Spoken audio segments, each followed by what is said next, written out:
Туркменистан получил сертификат о включении наследия Махтумкули Фраги в реестр ЮНЕСКО «Память мира». Это событие было отмечено торжественным мероприятием в Ашхабаде. В начале мероприятия артисты показали на сцене один из моментов творческой жизни Махтумкули Фраги. Мероприятие продолжилось вручением сертификатов.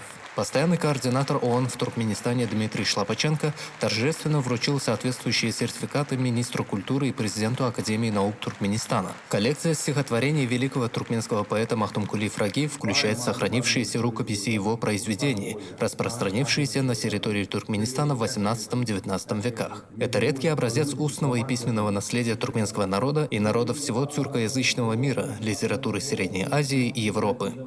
Сегодня мы стали свидетелями замечательного события. Это еще раз подтверждает то, что Махтумкули Фраги является достоянием не только туркменской литературы, но это кладезь знаний для всего человечества.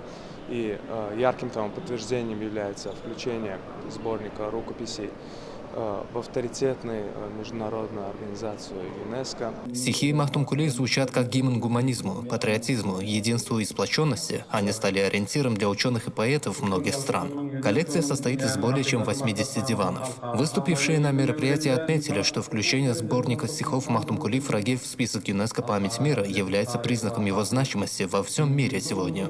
Программа «Память мира», созданная ЮНЕСКО в 1992 году, является международным проектом по охране древних памятников письменности стран и народов мира, документов или коллекций документов, имеющих значимую и непроходящую ценность как в бумажном, аудиовизуальном, цифровом, так и в любом другом формате. Завершилось мероприятие песней в исполнении мастеров культуры и искусства.